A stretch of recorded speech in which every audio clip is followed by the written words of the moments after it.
योग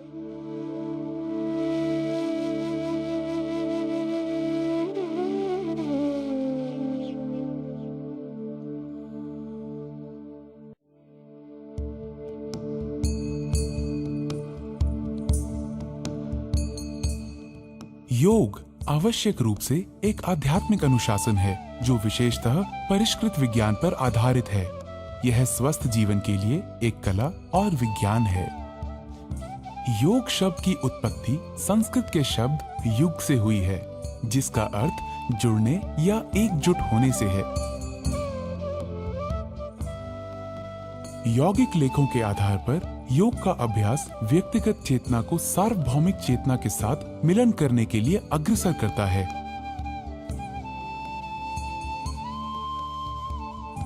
जिससे मन और शरीर तथा मनुष्य और प्रकृति के बीच एक बेहतर संतुलन बना रहे।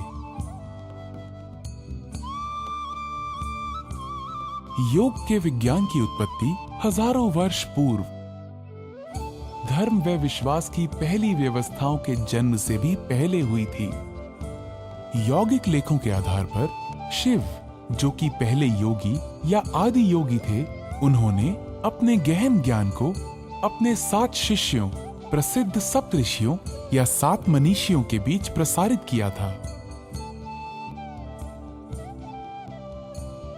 योग को पूर्व वैदिक काल से ही अभ्यास में लिया जाता रहा है, लेकिन महर्षि पतंजलि, जिन्हें आधुनिक योग के पिता के रूप में माना जाता है, वही पहले व्यक्ति थे जिन्होंने उस समय के अभ्यासों को अपने योग सूत्रों के आधार पर सुव्यवस्थित और संहिताबद्ध किया। बाद में अनेक योग गुरुओं ने इस विद्या के संरक्षण और विकास के लिए अपना योगदान दिया और इस आश्चर्यजनक अभ्यास को फैलाया। योग के विभिन्न विद्यालय हैं, जिनमें ज्ञान योग, भक्ति योग, कर्म योग, पातंजला योग, हठ योग, कुंडलिनी योग, ध्यान योग, मंत्र योग, लय योग, जैन योग, बौद्ध योग आदि शामिल हैं। प्रत्येक विद्यालय की अपनी पद्धतियां और अभ्यास हैं जो योग के मुख्य लक्ष्य और उद्देश्यों की ओर मार्गदर्शन करती हैं। कुछ प्रमुख रूप से अभ्यास में लाई जाने वाली योग साधनाएं हैं यम, नियम, आसन, प्राणायाम, प्रत्याहार, धारण, ध्यान, समाधि, बंधा, मुद्रा, शतकर्मास, युक्तहारा, मंत्र जापा तथा युक्त कर्मा। योग का अभ्यास करने वाले को योगाभ्यास करते समय यहाँ बताए जा रहे कुछ निर्देशक सिद्धांतों का पालन करना चाहिए। अभ्यास से पूर्व योगाभ्यास शांति और आनंद के वातावरण में शांत शरीर और मस्तिष्क के साथ करना चाहिए। यह खाली पेट या हल्के पेट करना चाहिए। यदि आपको कमजोरी का अनुभव होता है तो गुनगुने पानी में शहद मिलाकर पी लें। शरीर की गतिविधियों की सहजता के लिए हल्के और आरामदायक सूती कपड़ों को प्राथमिकता देनी चाहिए। कोई पुरानी बीमारी, दर्द या हृदय संबंधी समस्या होने पर योगाभ्यास करने से पहले किसी चिकित्सक या योग चिकित्सक से परामर्श अवश्य करें। अभ्यास के दौरान अभ्यास सत्र का प्रारंभ प्रार्थना या वंदना से किया जाना चाहिए, क्योंकि इससे मन की शांति के लिए एक सहायक वातावरण बनता है। योग अभ्यास धीरे धीरे तनाव मुक्त तरीके से शरीर और सांस की जागरूकता के साथ किए जाने चाहिए। सांस को तब तक ना रोकें जब तक ऐसा करने के लिए ना कहा जाए। शरीर को कसा हुआ या झटके के साथ ना रखें। अभ्यासों को अपनी क्षमताओं के अनुसार करें। सत्र का अंत गहन मौन या शांति पाठ से करें। अभ्यास सत्र के 20-30 मिनटों के उपरांत ही भोजन या स्नान करना उचित होगा। योग की दुनिया में आपका स्वागत है। ज्ञान के इस अनोखे संसार में आपका स्वागत है।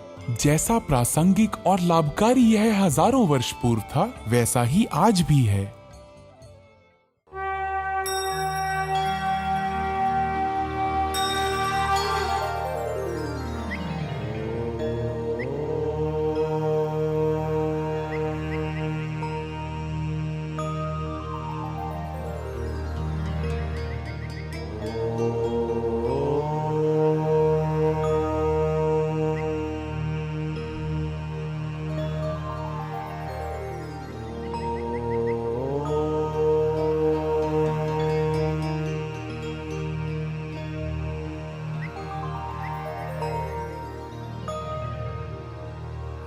गच्छध्वं संवदध्वं गच्छध्वं संवदध्वं संवो मनांसि जानताम् संवो मनांसि जानताम् देवा भागं यथा पूर्वे देवा भागं यथा पूर्वे संजानाना उपासते संजानाना उपासते संजानाना उपासते संजानाना उपासते संजानाना उपासते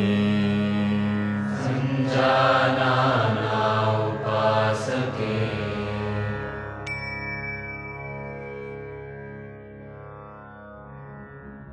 योग की दुनिया में आपका स्वागत है। आइए अब हम योग साधना का अभ्यास चालन क्रियाओं यानी शिथिलता अभ्यासों से करते हैं, जो शरीर में सूक्ष्म रूप से रक्त संचार को बढ़ाते हैं। गर्दन का व्यायाम, गर्दन को आगे और पीछे झुकाना। सचेत मुद्रा में खड़े हों। पैरों को आरामदायक स्थिति में फैलाएं तथा हाथों को कमर पर रखें। सांस छोड़ें तथा सिर को धीरे धीरे आगे की ओर झुकाएं और थोड़ी को छाती से स्पर्श कराने का प्रयास करें। सांस भीतर लें तथा सिर को उतना पीछे ले जाएं जितना आराम से जा सके और सांस भीतर लिए हुए सिर को वापस आगे लाएं। गर्दन को बाहिनी तथा दाहिनी ओर झुकाना। सांस छोड़ें तथा सिर को धीरे धीरे दाहिनी तरफ झुकाएं। कान को कंधे के उतना अधिक निकट ले जाएं जितना संभव हो। सांस भीतर लें तथा सिर को सामान्य स्थिति में लाएं। सांस छोड़ें तथा सिर को बाईं तरफ झुकाएं। सांस भीतर लें तथा सिर को वापस सामान्य स्थिति में लाएं। दाहिनी और बाहिनी ओर घुमाना। सांस छोड़ें तथा सिर आराम से दाहिनी तरफ इतना घुमाएं कि थोड़ी कंधे की सीध में आ जाए। सांस भीतर लें तथा सिर को वापस सामान्य स्थिति में लाएं। सांस छोड़ें तथा सिर को बाईं तरफ घुमाएं। सांस भीतर लें तथा सिर को वापस सामान्य स्थिति में लाएं। गर्दन को घुमाना। सिर को आगे की ओर झुकाकर थोड़ी को छाती से स्पर्श कराने का प्रयास करें। सांस भीतर लें तथा सिर को घड़ी की सुइयों की दिशा में घुमाएं। सिर नीचे की ओर जाते समय सांस छोड़ें। सिर को घड़ी की सुइयों की विपरीत दिशा में घुमाएं। गर्दन के चारों ओर खिंचाव, गर्दन के जोड़ों और मांसपेशियों के शिथिलन तथा गर्दन के तनाव के दूर होने की अनुभूति करें। गर्दन में दर्द और स्पॉन्डिलाइटिस की शिकायत वाले लोगों को यह व्यायाम आराम से करना चाहिए। स्कंद संचालन। दोनों पैर परस्पर मिले हुए हों। पैर से सिर तक के हिस्से को सीधा रखें। भुजाओं को बगल में रखें। श्वास खींचते हुए बगल से दोनों भुजाओं को अपने सिर से ऊपर उठाएं। हथेलियां ऊर्ध्व दिशा में हों। श्वास छोड़ते हुए दोनों भुजाओं को बगल में वापस ले आएं। जब हाथों को सिर से ऊपर उठाएं तो ध्यान रखें कि वे सिर को स्पर्श ना करें। इसी तरह जब हाथों को नीचे लेकर आएं तो इस बात का ध्यान रखें कि जांघों को वे स्पर्श ना करें। उंगलियों को मिलाते हुए दोनों हथेलियों को पूरी तरह खोलें।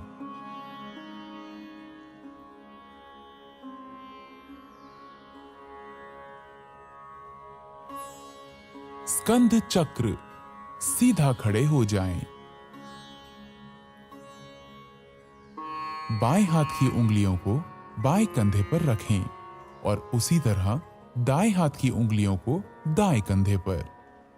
दोनों कोहनियों को पूरी तरह चक्राकार घुमाएं। आगे की ओर कोहनियों को घुमाते हुए वक्ष स्थल के सामने स्पर्श कराने की कोशिश करें और जब कोहनियों को घुमाएं तो उन्हें कानों के समीप ले जाने की कोशिश करें। इसी तरह विपरीत दिशा में भुजाओं को खींचते हुए घुमाएं और कोशिश करें कि इस दौरान भुजाएं शरीर को स्पर्श करें। इस क्रिया को बाएं से दाएं अर्थात घड़ी की सुई की विपरीत दिशा में 5 बार दोहराएं। इस क्रिया के अभ्यास से हड्डियां, मांसपेशियां और स्कंध क्षेत्र की तंत्रिकाएं स्वस्थ रहती हैं। यह अभ्यास गर्दन की रीढ़ की हड्डी की अपकर्षक अर्थात सर्वाइकल स्पॉन्डिलाइटिस बीमारी को दूर करने में सहायक है। धड़ को घुमाना। पांवों को परस्पर 2 फुट की दूरी पर रखें। दोनों हाथों को छाती की ऊंचाई तक इस प्रकार उठाएं कि दोनों हथेलियां एक दूसरे के सामने हों। सांस छोड़ें। शरीर को दाहिनी तरफ इतना घुमाएं कि बाईं हथेली दाहिने कंधे को स्पर्श कर ले। सांस भीतर लेते हुए वापस लौटें। अब सांस छोड़ें। शरीर को बाईं तरफ इतना घुमाएं कि दाहिनी हथेली बाएं कंधे को स्पर्श कर ले। सांस भीतर लेते हुए वापस लौटें। पुनः दोहराएं। सांस लेते हुए धीरे धीरे करें। मेरुदंड या डिस्क संबंधी समस्या होने पर तथा मासिक धर्म के दौरान यह व्यायाम ना करें। खड़ी मुद्रा में विश्राम करें। घुटनों को चलाना। सांस भीतर लें। अपनी भुजाओं को कंधों तक उठाएं। सांस छोड़ें। घुटने मोड़ें तथा अपने शरीर को शून्य की मुद्रा में नीचे लाएं। सांस भीतर लें और शरीर को सीधा करें। 2 बार और दोहराएं। इस व्यायाम से घुटने तथा कूल्हे के जोड़ मजबूत होते हैं। अत्यधिक आर्थराइटिस की समस्या होने पर इस व्यायाम को छोड़ दें। हाथों को नीचे लाते समय सांस छोड़ें। आइए अब योगासना की तरफ बढ़ें। ताड़ासन। ताड़ का अर्थ है ताड़ का पेड़। पैरों को परस्पर 2 इंच की दूरी पर रखें। उंगलियों को आपस में जकड़ें तथा कलाइयों को बाहर की तरफ मोड़ें। सांस भीतर लें तथा भुजाओं को ऊपर उठाते हुए कंधों की सीध में ले जाएं। एड़ियों को भूमि से ऊपर उठाएं और अंगूठों पर संतुलित हों। इस स्थिति में 10 से 15 सेकंड तक रहें। ये आसन शरीर में मजबूती लाता है, रीढ़ से जुड़ी तांत्रिकाओं के संकुलन को ठीक करने में सहायता देता है और गलत मुद्राओं को ठीक करता है। सांस छोड़ें। एड़ियों को नीचे लाएं। उंगलियों की जकड़न को खोलें। हाथों को धड़ के समांतर नीचे लाएं और खड़े होने की मुद्रा में वापस आएं। वृक्षासन। वृक्ष का अर्थ है पेड़। दोनों पैरों में 2 इंच की दूरी बनाकर खड़े हो जाएं। आंखों के सामने किसी बिंदु पर ध्यान केंद्रित करें। श्वास को शरीर के बाहर छोड़ते हुए दाएं पैर को मोड़कर उसके पंजे को बाएं पैर की अंदरूनी जांघ पर रखें। अभ्यास करते समय ध्यान रखें कि एड़ी मूलाधार अर्थात पेरिनियम क्षेत्र से मिली होनी चाहिए। गहरी श्वास लेते हुए दोनों हाथों को ऊपर की ओर ले जाएं और हथेलियों को परस्पर मिलाएं। इस स्थिति में 10 से 15 सेकंड्स तक रहें। इस दौरान सामान्य रूप से श्वास प्रश्वास करें। यह आसन तंत्रिका तंत्र की स्नायुओं को बेहतर और शरीर को संतुलित बनाता है। आर्थराइटिस रोग से ग्रसित होने पर इस आसन का अभ्यास ना करें। श्वास छोड़ते हुए हाथों एवं दाएं पैर को मूल अवस्था में वापस लेकर आएं। इस आसन का अभ्यास बाएं पैर से भी करें। बाएं पैर को मोड़कर उसके पंजे को दाएं पैर की अंदरूनी जांघ पर रखें। श्वास खींचते हुए दोनों हाथों को ऊपर की ओर ले जाएं और हथेलियों को परस्पर मिलाएं।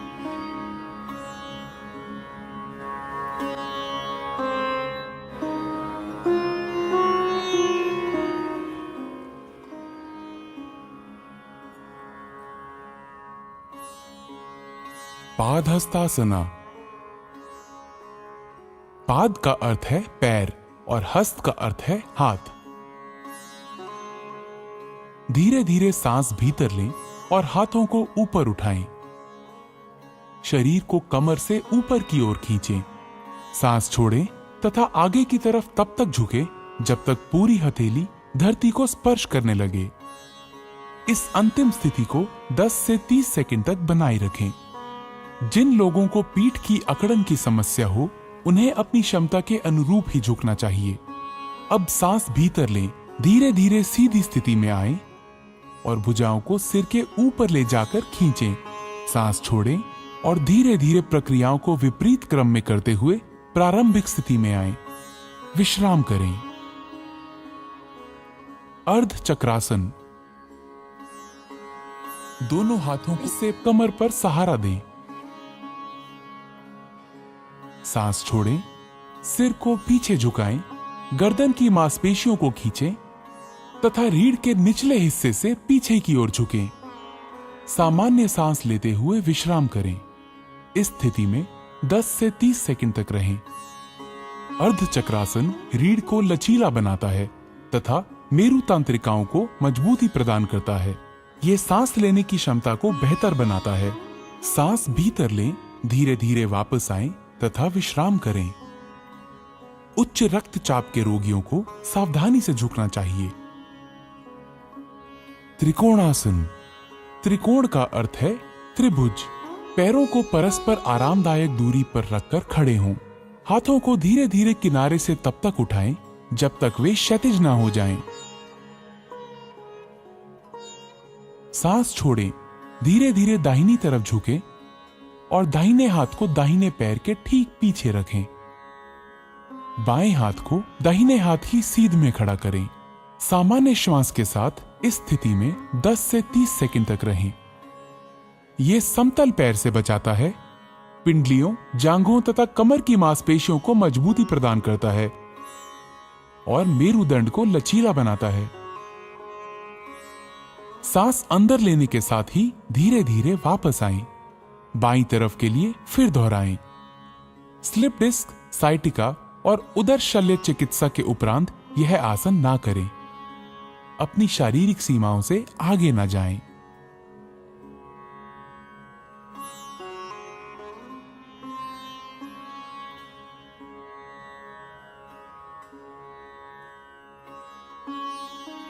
भद्रासन। आइए अब बैठने वाली मुद्राओं के लिए तैयार हों। भद्र का अर्थ है दृढ़। पांवों को सामने की तरफ फैलाकर सीधे बैठें। हाथों को कूल्हों के पास रखें। ये दंड आसन है। अब अपने पैरों के तलवों को एक साथ रखें। सांस छोड़ें और अपने हाथों को अपने पैरों के अंगूठों पर कसें। अपनी एड़ियों को जितना संभव हो उतना मूलाधार के पास लाएं। ये अंतिम स्थिति है। इस स्थिति में कुछ देर तक रहें।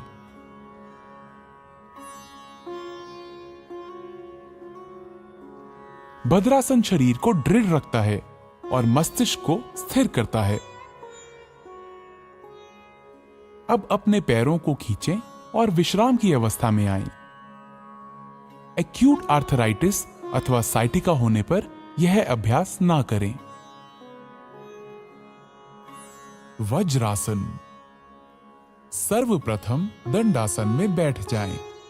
पैरों को मोड़ते हुए एड़ियों पर बैठ जाएं। जांघों को सटा कर रखें एवं अंगूठे एक दूसरे से सटे हुए हों। हाथों को घुटनों पर रखें। सिर से पांव तक शरीर को सीधा रखें। इस आसन को वज्र आसन कहते हैं।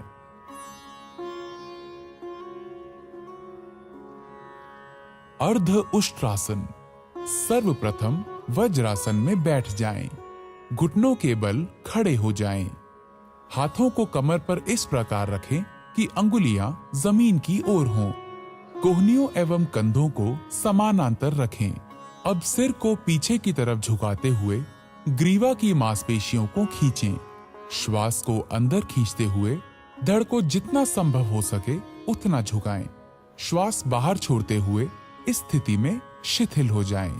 सामान्य रूप से श्वास प्रश्वास करते हुए इस स्थिति में 10 से 30 सेकंड तक रुकें। इस योगाभ्यास से पीठ और गर्दन की मांसपेशियां मजबूत होती हैं। कब्ज एवं पीठ दर्द से मुक्ति मिलती है। श्वास खींचते हुए वापस वज्रासन में बैठ जाएं। शिथिल हो जाएं। उष्ट्रासन। वज्रासन में बैठ जाएं। घुटनों को जमीन पर टिकाते हुए अपने दोनों पैरों की जांघ और पंजों को आपस में मिला लीजिए। घुटनों और पंजों के बीच कुछ इंचों की दूरी रखते हुए घुटनों के बल खड़े हो जाएं। श्वास खींचते हुए धीरे से पीछे की ओर झुकें। धीरे धीरे दाहिने हाथ से दाहिनी एड़ी और बाएं हाथ से बाईं एड़ी को पकड़ने का प्रयास करें। इस बात का ध्यान रखें कि पीछे झुकते समय गर्दन को झटका ना लगे। उष्ट्रासन दृष्टिकोण में अत्यंत लाभदायक है। यह पीठ एवं गर्दन के दर्द से आराम दिलाता है। यह उदर एवं नितंब की वसा को कम करने में सहायक है। उच्च रक्तचाप, हृदय रोगी व हर्निया के मरीजों को यह आसन नहीं करना चाहिए। श्वास खींचते हुए पुनः वज्रासन में बैठ जाएं। शिथिल अवस्था में आ जाएं। शशांकासन। शशांक का अर्थ है शशक या खरगोश। दोनों घुटनों को दूर फैलाएं जबकि अंगूठों को परस्पर स्पर्श करने दें। हथेलियों को घुटनों के बीच रखें। सांस छोड़ें और उन्हें धीरे धीरे पूरी लंबाई में खींचें। आगे झुकें और थोड़ी को भूमि पर रखें। भुजाओं को समांतर रखें। सामने देखें और मुद्रा को बनाए रखें। यह तनाव और गुस्से को कम करने में सहायक है। सांस भीतर खींचें और उठें। सांस छोड़ें और वज्रासन में वापस आएं। अपने पैरों को वापस विश्रामासन में लाएं। ऑस्टियोआर्थराइटिस के रोगियों को यह सावधानी के साथ करना चाहिए।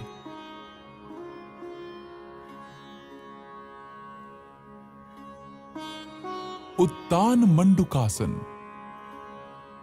इस आसन में शरीर की स्थिति ऊर्ध्वमुखी मेंढक जैसी हो जाती है। वज्रासन में बैठ जाएं। अंगूठों को सटाते हुए दोनों घुटनों को अधिक से अधिक फैलाएं। श्वास खींचते हुए अपने हाथों को ऊपर उठाएं। सिर के पीछे से दोनों हाथों को मोड़ें और हथेलियों को विपरीत कंधों पर रखें। अपनी पीठ और गर्दन को सीधा रखें और थोड़ी देर इसी स्थिति में बने रहें। यह आसन पीठ दर्द और ग्रीवा दर्द की तकलीफ से छुटकारा दिलाने में सहायक है। यह आसन शरीर के मध्य पट के लिए लाभदायक है। यह फेफड़े की कार्य क्षमता में वृद्धि करता है। घुटनों व जोड़ों के दर्द से पीड़ित व्यक्तियों को इस आसन से परहेज करना चाहिए। वापसी में श्वास खींचते हुए दोनों हाथों को धीरे धीरे सीधा करें और वापस ले आएं। अपने घुटनों को मिलाकर पूर्ववत स्थिति में ले आएं।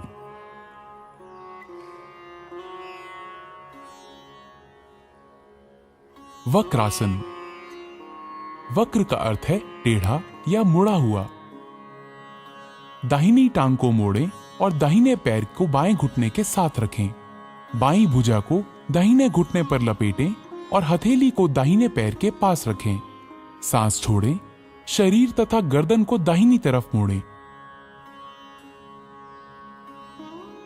इस मुद्रा में आराम से रहें। अपना सर पीछे घुमाएं। सांस छोड़ते हुए अपने हाथ बाहर निकालें। पैरों को सीधा फैलाएं। अब वापस आएं और विश्राम आसन में विश्राम करें। यह आसन मेरुदंड के लचीलेपन को बढ़ाता है। यह कब्ज तथा अपच दूर करने और मधुमेह के प्रबंधन में सहायक है। इसे दूसरी तरफ के लिए दोहराएं।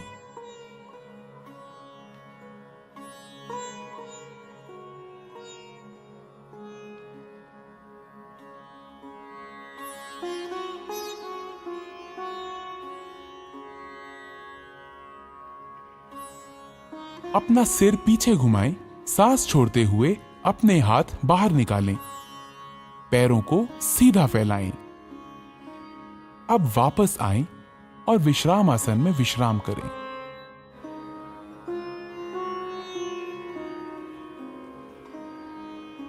मकर आसन। मकर का अर्थ है मगरमच्छ। पेट के बल इस प्रकार लेट जाएं कि टांगे एक दूसरे से दूर हों तथा पैर बाहर की ओर हों। दोनों बाहें मोड़ लें तथा दाहिने हाथ को बाएं हाथ पर रखें। अपने सिर को हाथों पर रख लें। आराम करें। यह मकर आसन है। यह आसन सभी अधोमुखी मुद्राओं में विश्राम के लिए किया जाता है। यह पीठ के निचले हिस्से को आराम पहुंचाता है। भुजंगासन। अब अधोमुखी मुद्राओं के लिए तैयार हों। भुजंग का अर्थ है सर्प या कोबरा। पेट के बल लेट जाएं, सिर को हाथों पर रखें और शरीर को आराम से रहने दें। अब टांगों को आपस में जोड़ें और बाहों को खींचें। माथे को भूमि पर रखें। अब अपनी हथेलियों को छाती के पास रखें और कोहनियों को उठाएं। सांस भीतर लें और थोड़ी तथा नाभि के हिस्से तक छाती को ऊपर उठाएं। यह भुजंग आसन है। यह आसन तनाव के प्रबंधन के लिए सर्वोत्तम है। यह पीठ दर्द तथा श्वास संबंधी समस्याओं से निपटने में सहायक है। सांस छोड़ें, अपने माथे को भूमि पर रहने दें तथा बाहों को खींचें। अपनी टांगे फैलाएं, हथेलियां ऊंची करें तथा अपने सर को हथेलियों पर रखें और आराम करें। शलभासन। शलभ का अर्थ है पतंगा या टिड्डा। पेट के बल लेट जाएं, टांगे आपस में जोड़ लें। थोड़ी को भूमि पर रखें। दोनों हाथ शरीर के किनारे ऐसे रखें कि हथेलियां ऊपर की ओर हों। सांस भीतर लें। अपनी टांगों को भूमि से उतना ऊपर उठाएं जितना आप बिना घुटनों को मोड़े हुए उठा सकें। बाहों और टांगों को इस तरह फैलाएं कि शरीर आसानी से भूमि से ऊपर उठ जाए। इस स्थिति में आराम से रहें। यह आसन साइटिका तथा पीठ के निचले हिस्से के दर्द में राहत देता है। यह कूल्हे की मांसपेशियों को आकार देता है। अब सांस छोड़ें, टांगों को नीचे भूमि की ओर ले आएं। अपनी बाहें निकालें और भूमि पर विश्राम करें। हृदय रोगियों को यह मुद्रा नहीं करनी चाहिए। सेतु बंधासन। ऊर्ध्वमुखी या पीठ के बल लेटकर की जाने वाली मुद्राओं की ओर। सेतु बंध का अर्थ है पुल बनाना। टांगों को आपस में जोड़ें, बाहों को शरीर के किनारे रखें। दोनों टांगों को घुटनों पर मोड़ें और एड़ियों को नितंबों के पास ले जाएं। दोनों एड़ियों को कसकर पकड़ें। सांस भीतर लें। धीरे धीरे नितंबों तथा धड़ को पुल बनाने के लिए उतना ऊंचा उठाएं जितना आप उठा सकते हैं। आराम से रहें। यही अंतिम मुद्रा है। यह आसन अवसाद तथा व्यग्रता से मुक्ति देता है। यह पीठ के निचले हिस्से की मांसपेशियों को मजबूत बनाता है। अब सांस छोड़ें। धीरे धीरे मूल स्थिति में आएं और विश्राम करें। पीठ के बल लेट जाएं। कृपया ध्यान रखें, गर्भावस्था के बाद की तिमाहियों वाली महिलाएं इस आसन का प्रयोग ना करें। उत्तान पादासन। इस आसन में पीठ के बल लेटकर पैरों को ऊपर उठाया जाता है। इसी कारण इस आसन का नामकरण उत्तान पाद आसन हुआ है। जमीन पर आराम से पीठ के बल लेट जाएं। पैरों की स्थिति सीधी हो और हाथों को बगल में रखें। श्वास लेते हुए घुटनों को बिना मोड़े धीरे धीरे अपने दोनों पैरों को ऊपर उठाएं और 30 डिग्री का कोण बनाएं। सामान्य रूप से श्वास प्रश्वास करते हुए इस अवस्था में कुछ देर बने रहें। श्वास छोड़ते हुए धीरे धीरे अपने दोनों पैरों को नीचे लाएं और जमीन पर रखें। यह आसन नाभि केंद्र अर्थात नाभि मणि चक्र में संतुलन स्थापित करता है। अर्ध हल आसन। इस आसन में शरीर की स्थिति खेतों की जुताई करने वाले भारतीय हल की अर्ध आकृति जैसी हो जाती है। इसी कारण इसका नाम हल आसन पड़ा है। पीठ के बल लेट जाएं। दोनों हाथ जांघों के बगल में रखें और हथेलियां जमीन पर टिका दें। घुटनों को बिना मोड़े अपने पैरों को धीरे धीरे ऊपर उठाएं। सर्वप्रथम अपने पैरों को 30 डिग्री तक उठाएं। तत्पश्चात 60 डिग्री का कोण बनाएं। अब धीरे धीरे पैरों को 90 डिग्री के कोण की स्थिति में ले आएं। यह अर्ध हलासन की पूर्ण स्थिति है। इस अवस्था में शरीर की स्थिति नितंब से कंधे तक सीधी होनी चाहिए। धीरे धीरे अपने पैरों को वापस जमीन पर लाएं। ध्यान रहे वापसी की स्थिति में सिर जमीन से ऊपर ना उठे। यह आसन गहरे तनाव से ग्रस्त व्यक्तियों के लिए अत्यंत लाभदायक है, परंतु उन्हें बड़ी सावधानी पूर्वक यह आसन करना चाहिए। पीठ के निचले हिस्से के दर्द से पीड़ित व्यक्तियों को दोनों पैरों के साथ इस आसन को नहीं करना चाहिए। पवन मुक्त आसन। दोनों घुटने मोड़ें तथा जांघों को छाती के पास लाएं। उंगलियों को आपस में जकड़ लें और घुटनों के नीचे पिंडलियों को अच्छी तरह पकड़ लें। सिर तथा कंधे उठाएं और घुटनों को थोड़ी से छूने का प्रयास करें। यह पवन मुक्त आसन है। यह कब्ज दूर करता है, उदर वायु से मुक्ति दिलाता है और पीछे की मांसपेशियों तथा मेरु तंत्रिकाओं को ठीक करता है। अपना सिर पीछे लाएं, सांस छोड़ें। अपनी टांगों को सीधा फैलाएं। आराम करें। उदर की चोटों, हर्निया, साइटिका तथा गर्भावस्था में यह अभ्यास ना करें।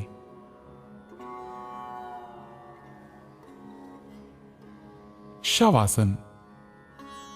शव का अर्थ है मृत शरीर। यह आसन संपूर्ण विश्राम के लिए किया जाता है। अपनी भुजाओं और टांगों को फैलाकर आराम से पीठ के बल लेट जाएं। हथेलियां ऊपर की ओर हों। आंखें बंद कर लें। पूरे शरीर को जागृत भाव से विश्राम दें। प्राकृतिक श्वास से परिचित हों। इसे लयबद्ध और धीमा होने दें। ताजगीपूर्ण और निश्चिंतता की अनुभूति होने तक इस अवस्था में रहें। यह आसन सभी प्रकार के तनावों से मुक्ति देता है और शरीर तथा मस्तिष्क दोनों को विश्राम देता है। यह तनाव तथा उसके परिणामों के प्रबंधन में बहुत सहायक है।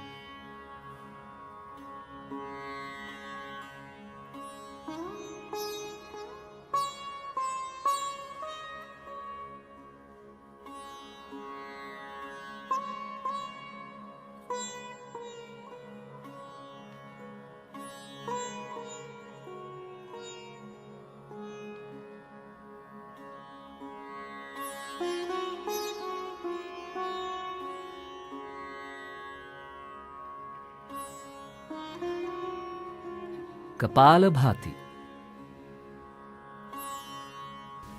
यह मस्तिष्क के अग्रभाग के श्वसन केंद्रों को उत्तेजित करता है। ध्यान की किसी भी मुद्रा में बैठ जाएं। आंखें बंद करें और पूरे शरीर को विश्राम दें। गहरी सांस भीतर लें, सीना फुलाएं। सांस को उदर की मांसपेशियों के बलशाली संकुचन से बाहर निकालें। शांत रूप से सांस भीतर लेना और सक्रिय रूप से बाहर निकालना जारी रखें।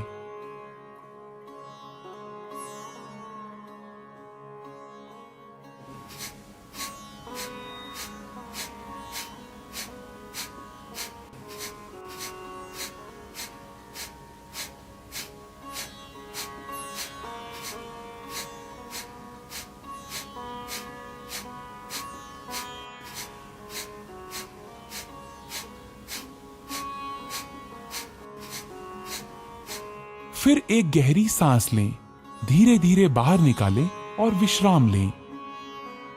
इस प्रक्रिया को 30 बार करें। यह कपालभाति का एक चक्र है। प्रत्येक चक्र के अंत में गहरी सांस लेनी चाहिए। अब 2 चक्र और करें।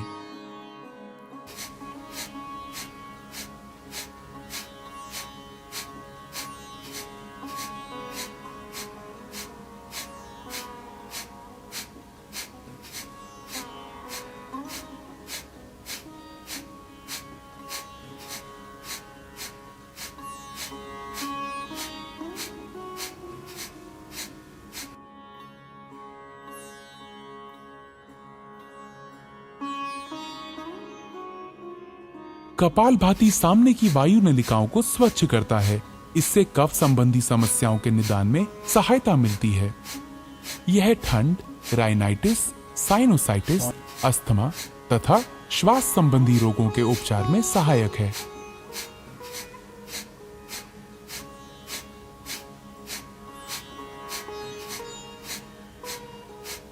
कृपया ध्यान रखें, हृदय संबंधी परेशानियों, उच्च रक्तचाप, चक्कर आना, माइग्रेन, स्ट्रोक, हर्निया तथा गैस्ट्रिक अल्सर होने पर इसका अभ्यास ना करें। प्राणायाम, नाड़ी शोधन या अनुलोम विलोम प्राणायाम। क्रमशः बाएं तथा दाएं नासिका छिद्रों से सांस लेना है। ध्यान की मुद्रा में बैठ जाएं। मेरुदंड सीधा रखें, सिर ऊंचा तथा आंखें बंद हों। शरीर को कुछ गहरी सांसें लेकर आराम की स्थिति में लाएं। बाईं हथेली को बाएं घुटने पर ज्ञान मुद्रा में रखें। दायां हाथ नासाग्र मुद्रा में होना चाहिए। दाएं अंगूठे को दाहिने नासिका छिद्र पर रखें। बाएं नासिका छिद्र से श्वास अंदर लें, फिर इसे बंद कर लें। दाहिने नासिका छिद्र से श्वास बाहर निकालें।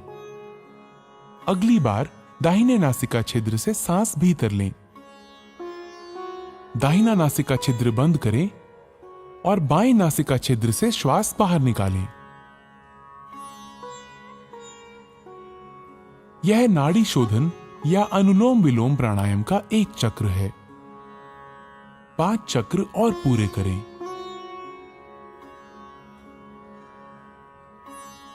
जो अनुलोम विलोम प्राणायाम प्रारंभ करने वाले नए लोग हैं, उनके लिए श्वास अंदर खींचने और बाहर करने का समय समान होना चाहिए। धीरे धीरे इनके समय का अनुपात बढ़ाकर 1:2 करना चाहिए। सांस धीमी, स्थिर तथा नियंत्रित होनी चाहिए। इस प्राणायाम का उद्देश्य ऊर्जा के सभी प्रमुख मार्गों को शुद्ध करना है। ये पूरे शरीर को पोषित करता है। ये चित्त को शांत करता है और एकाग्रता बढ़ाने में सहायता देता है। ये प्राण शक्ति बढ़ाता है और तनाव तथा व्यग्रता के स्तर को कम करता है। ये कफ संबंधी दोषों का भी निवारण करता है।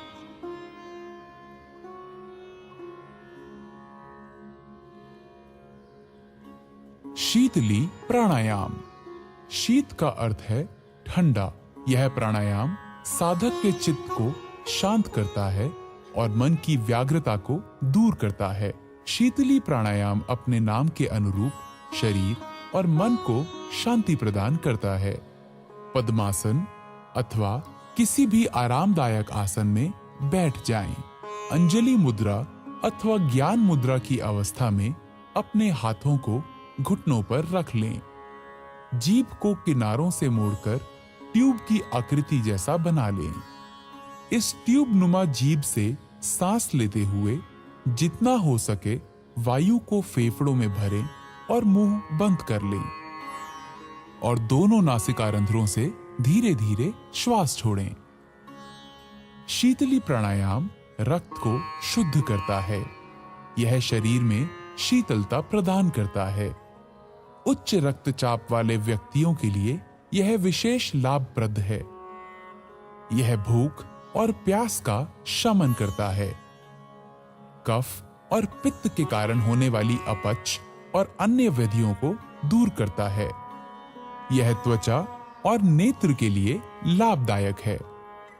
ठंड, कफ अथवा तुंडिका शोथ अर्थात टॉन्सिलाइटिस के मरीजों को यह प्राणायाम नहीं करना चाहिए।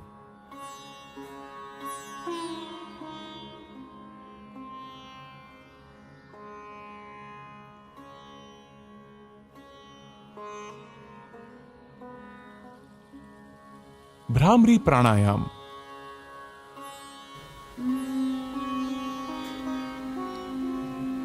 भ्रमर भौरे को कहते हैं। इस प्राणायाम में श्वास छोड़ने के समय जो ध्वनि निकलती है वो भौरे के भुन भुन से मिलती जुलती लगती है। दोनों नासछिद्रों से गहरी सांस भीतर लें। नियंत्रित तरीके से गहरी और स्थिर भौरे की भुन भुन की जैसी ध्वनि के साथ श्वास बाहर छोड़ें।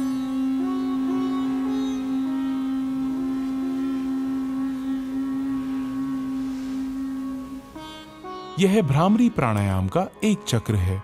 2 बार और दोहराएं।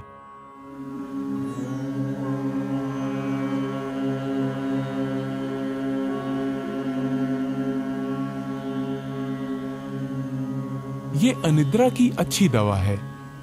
इसे तनाव संबंधी विकारों को दूर करने में बहुत कारगर पाया गया है।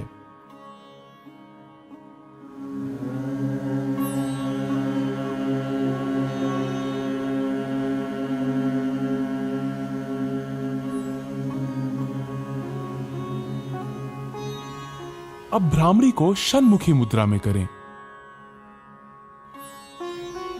अपने कानों को अंगूठों से बंद कर लें। अब तर्जनी को अपनी आंख पर, मध्यमा को नासापुटों पर तथा अनामिका और कनिष्ठिका उंगलियों को अपने होठों पर रखें। अपनी नाक खोलें और दोनों छिद्रों से श्वास भीतर लें। नियंत्रित गति से धीरे धीरे भौरे की भुनभुन सी आवाज करते हुए श्वास छोड़ें।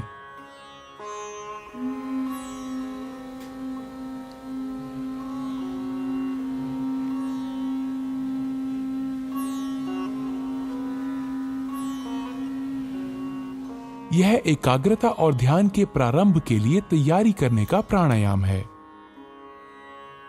ध्यान। आइए अब ध्यान के लिए तैयार हों। ध्यान एक निरंतर चिंतन की प्रक्रिया है।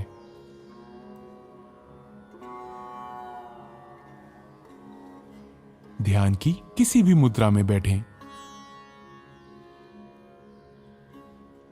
अपने मेरुदंड को आरामदायक स्थिति में सीधा रखें। ज्ञान मुद्रा ग्रहण करें।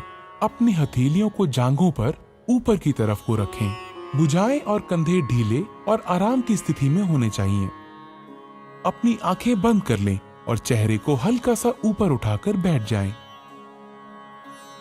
आपको एकाग्र होने की आवश्यकता नहीं है, वरन केवल अपनी दोनों भौहों के बीच हल्का ध्यान दें और अपनी सांसों के प्रति जागरूक हों। ध्यान मस्तिष्क को शांत और आनंदमय रखता है। ये एकाग्रता, स्मृति, विचारों की स्पष्टता तथा इच्छा शक्ति को बढ़ाता है। ये पूरे शरीर और मस्तिष्क को सही तरह से आराम देकर उसे पुनः चैतन्य कर देता है। ये सकारात्मक भाव जगाने में सहायक है। ध्यान हमें आत्मानुभूति की दिशा में आगे बढ़ाता है। ध्यान की स्थिति में बने रहें।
मैं स्वयं को एक स्वस्थ, शांति प्रिय, आनंदपूर्ण एवं प्रेमपूर्ण मानव बनाने का संकल्प लेता हूँ। अपने प्रत्येक कार्य से मैं अपने चारों ओर सुख, समृद्धि एवं शांतिमय, स्नेहपूर्ण वातावरण बनाने का प्रयत्न करूँगा। मैं अहम एवं अज्ञान केंद्रित जीवन के स्थान पर योगमय व विवेकपूर्ण जीवन जीते हुए विश्व बंधुत्व एवं एकत्व के भाव के साथ पूरे विश्व को स्वयं में समाहित करने का पूर्ण पुरुषार्थ करूँगा। मैं वसुधैव कुटुंबकम एवं सह अस्तित्व के सिद्धांत के प्रति पूर्ण आस्था रखते हुए सबके प्रति कृतज्ञ भाव से आत्मत व्यवहार व आचरण करूँगा। मैं यहाँ उपस्थित हर व्यक्ति से एकात्म होने का संकल्प लेता हूँ।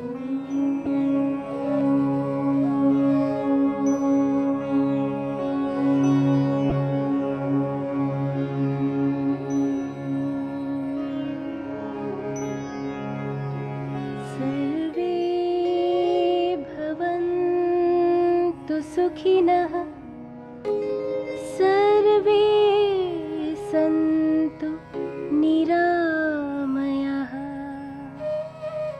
सर्वे भद्राणि पश्यन्तु मा कश्चित् दुःखभाग् भवेत् मा कश्चित् दुःखभाग् भवेत्। ॐ शान्ति शान्ति शान्ति।